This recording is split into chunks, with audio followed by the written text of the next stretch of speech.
გამარჯობა მეგობრებო და გიბრუნდებით ცხელი სიახლეებით. რა განაცხადეს PSG-ს შემტევ ტრიოზე და UEFA-ს მოულოდნელი არჩევანი. სიახლეების დაწყებამდე კი თხოვნა დამიფასო ჩრომა და ავიდეთ ტრადიციულ 2000 მოწონებაზე. ასევე თუ ჯერ კიდევ არ ხარ არხის გამომწერი, არ დაიზარო არხის გამოწერა, რადგან ეს სულ რაღაც 2 წამის საქმეა, ჩემთვის კი ძალიან დიდი мотиваცია. მადლობა მეგობარო, თუ ეს ჩემი ორი პატარა თხოვნა გაითვალისწინე და მოდი დავიწყოთ.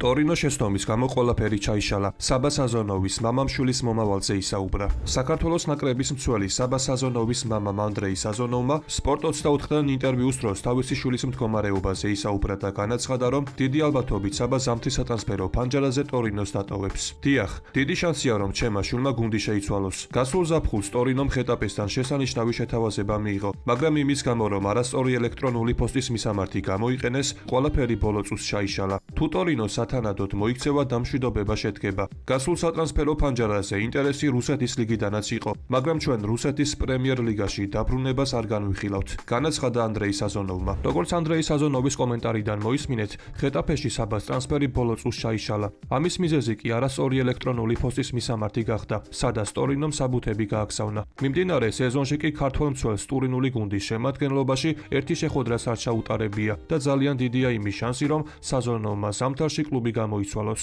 ლევანტეს ინტერესი სერიოზულია. ახალი ინფორმაცია ქოჩოლაშვილზე. პორტუგალიურ პრესაში გიორგი ქოჩოლაშვილთან დაკავშირებით ახალი ინფორმაცია გავრცელდა. სპორტინგში ქართველ ფეხბურთელს სათამაშოდ რო პრაქტიკულად არ ეძლევა და ავტორიტეტული რეკორდის მიხედვით არის შანსი, რომ ზამთარში კლუბი დატოვოს. პორტუგალიური გამოცემის ინფორმაციით, ქოჩოლაშვილის გადაბირებას მისი ყოფილი კლუბი ლევანტე განიხილავს. ვალენსიელებს მისი იჯარის წესით გაფორმება სურთ. აღსანიშნავია, რომ ლევანტეს ქოჩოლაშვილის მიმართ ინტერესი რამდენიმე კვირა არაც აქვს და აპირებს, რომ უახლოეს დღეებში კონკრეტული ნაბიჯებიც გადადგას. დავძენ იმასაც, რომ სპორტინგს ოფიციალური შეთავაზება ჯერჯერობით არ მიუღია და არც რაიმე სახის კონტაქტი შემდგარა. ასევე გიორგის პრიორიტეტი ლომების ძირითად შემადგენლობაში ადგილის დამკვიდრება. რეკორდის ცნობით რუი ბორჟეს მამას რამდენჯერმე განუცხადა, რომ გუნდისთვის მნიშვნელოვანი მოთამაშეა და გიორგის არ სურს, რომ კარიერულად უკან დაიხიოს. შესაბამისად, გიორგის ლევანტეში დაბრუნება სწორედ ეს ფაქტორი აფერხებს. მე კი შეგახსენებთ, რომ ქართველ ფეხბურთელ სპორტინგთან კონტრაქტი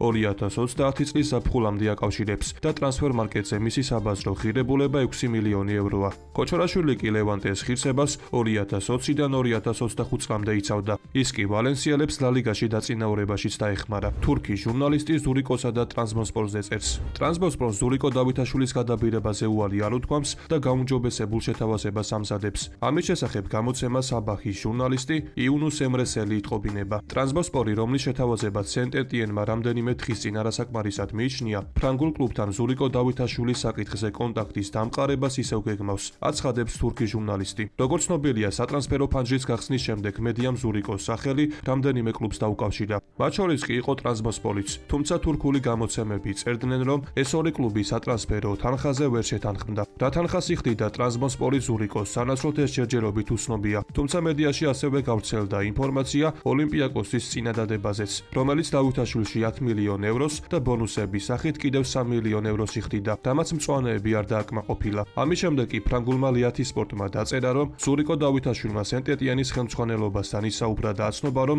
მიმდინარე ზამთარში კლუბის დატოვებით დაინტერესებული არ არის. ხოლო შეიცვლის თუ არა კლუბს ქართველი ფეხბურთელი, ამას რამდენიმე დღეში გავიგებთ. ვინაიდან სატრანსფერო ფანჯარა ევროპის ქვეყნების უმეტესობაში 2 თებერვალს, თურქეთში კი 6 თებერვალს იხურება. ბორდოს ვილიარეალის, ლილისა და საფრანგეთის ნაკრების ყოფილმა ფეხბურთელმა რიო მაბუბამ პარი სენ-ჟერმენის სეზონზე ისაუბრა და იმედი გამოთქვა, რომ გუნდის ლიდერები კვარაცხელია, უსმან დემბელე და დეზირე დუე ჩვეულ ფორმას მალე დაუბრუნდებიან. არ ვიტყოდი, რომ სიტუაცია საგანგაშოა, რადგან მათ სატურნირო ცხრილში პირველი ადგილი დაიბრუნეს. თუმცა ფაქტია, როდესაც ხედავ, რომ ბარკოლა ლიგა 1-ის ბომბარდირია, ხვდები, რომ ყველაფერი ისე არ მიდის, როგორც გსურს. იმას არ ვამბობ, რომ ბარკოლას ეს არ შეუძლია, მან გოლები უნდა გაიტანოს. მაგრამ თუ გავიხსენებთ გასული წლის ნანახს, განსაკუთრებით PSG-ს მნიშვნელოვან მატჩებში, კვლავ იმედი გვაქვს, რომ კვარა დუე და დემბელე ძველ ფორმას დაუბრუნდებიან. მათ მართებთ, რომ გადამწყვეტი როლი ითამაშონ და გოლები გაიტანონ, განაცხადა რიო მაბუბა. მე კი შეგახსენებთ, რომ პარი სენ-ჟერმენი 19 ტურის შემდეგ ლიგა 1-ის სატურნირო ცხრილში 45 ქულით პირველ ადგილზეა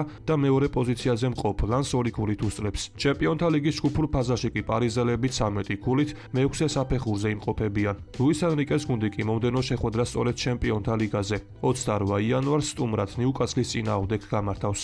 ასევე ამ შეხვედრასთან დაკავშირებით UEFA-ს ოფიციალურმა გვერდმა მატჩამდე გუნდების სავარაუდო შემადგენლობები დაასახელა, სადაც კვარაცხელი არ მოიაზრება. რა თქმა უნდა, ეს ჯერჯერობით ოფიციალური ინფორმაცია არ არის. ამიტომ იმედი დავიტოვოთ, რომ ყველაფერი მსგავსად არ განვითარდება, რადგან ეს უკვე ქართველი ფეხბურთელისთვის სერიოზული სიგნალი იქნება. მეორეს მხრივ კი ცოტა ხნის წინ ლუის ენრიკემ ლიგა 1-ის გასული მატჩის წინ საკმაოდ საინტერესო კომენტარი გააკეთა. კერძოდ მას პრეს-კონფერენციაზე შემდეგი შეკითხვა დაუსვეს. იჩენს თუ არა PSG-ს ზოგი ფეხბურთელის ზედმეტ ინდივიდუალიზმს, რაზეც ენრიკე პასუხობს. მატჩის დროს შეიძლება გავბრაზდე, მაგრამ არა ჩემს ფეხბურთელებზე. ვამაყობ იმით, რაც სპორტინგთან ვნახე. ფეხბურთელებთან სასაყვედურო არაფერი მაქვს, განაცხადა ენრიკემ. მისი ეს კომენტარი კი თითქოს კვარასკენაა მიმართული. როდესაც ესპანელი სპეციალისტი კვარაცხელია საჯაროდ გაუბრაზდა და ქართველს პრესინგისკენ მოუწოდებდა. ეს მომენტი კი სოციალურ ქსელში ძალიან აიტაცეს, ხოლო ბოლო პერიოდში ხშირად იწერება, რომ თითქოს ენრიკე კვარაცხელია სათამაშო ფორმით უკმაყოფილოა. თუმცა გაბრაზება თამაშის ნაწილია და ენრიკეს და ხუჩას შორის, რა თქმა უნდა, ძალიან კარგი ურთიერთობა.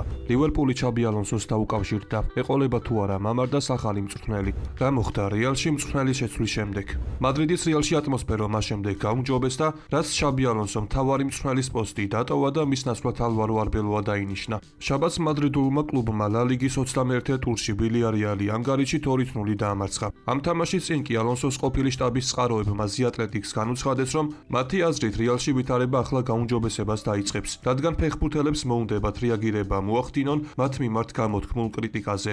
ასევე ამ თვალსაზრისს მხარი დაუჭირეს სხვა წყაროებმაც, რომლებიც გუნდის რამდენიმე წევრთან ახლოს დგანან. ხოლო ზოგიერთი წყარო, რომელიც რეალის გასახდელთან არის დაახლოებული, ამბობს, რომ ახლა ატმოსფერო უკეთესია. ალონსოს დროს კი გუნდში დაძაბულობა არსებობდა. მე კი შეგახსენებთ, რომ არბელოას ხელმძღვანელობით რეალმა უკვე 4 მატჩი გამართა. ყოფილი მარჯვენა მცველის დებიუტი კი საშინელი იყო, რადგან ბლანკოსი სამეფო თასი ალბასეტესთან 2-3 დამარცხდა. თუმცა ამის შემდეგ რეალმა შედეგები გამოასწორა და გუნდში არსებული ატმოსფეროს თითქოს გაუმჯობესებულია. რეალის ყოფილ თავკაცს ჩაბი ალონსოს ბევრი მსურველი ჰყავს. ერთ-ერთი კი გიორგი მამარდაშვილის ლივერპულია და ესპანურ პრესას თუ დაუჯერებთ, მერსესაიდული კლუბი 44 წლის სპეციალისტს დაუკავშირდა. AC-ის ინფორმაციით, მხარეებს შორის კონტაქტი ნამდვილად შედგა, მაგრამ ეს იმას ანიშნავს, რომ ალონსო ენფილდზე უახლოეს პერიოდში დაინიშნება. ლივერპულის ხელმძღვანელობამ გუნდის ამჟამინდელ თავკაცს ნდობა გამოუცხადა და უთხრა, რომ მიმდინარე სეზონს ჩაამთავრებს. AC-ის ცნობით წითლებს სურთ, რომ ზაფხულის დადგომამდე წამყვან პოზიციაში იყვნენ. ასევე ლივერპულის მესურვები ალონსოს დიდ პატივს სცემენ და მისით როგორც მთავარი მწვრთნელით მოხიბლულნი არიან. მხარეებს შორის კი პოზიტიური კონტაქტი შედგა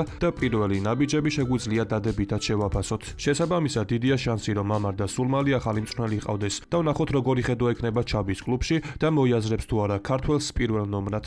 დღევანდელ ვიდეოს კი ამით დავასრულებ. მოტივაციისთვის კი თხოვნა, რომ ავიდეთ მინიმუმ 2000 მოწონებაზე. ასევე გამოიწერე არხი, რათა იყო მუდმივად საქმის კურსში. ყველას გისურვებთ ჯანმრთელობას და ბედნიერებას. მე კი მომავალი ვიდეოთი ძალიან მალე დაგიბრუნდებით.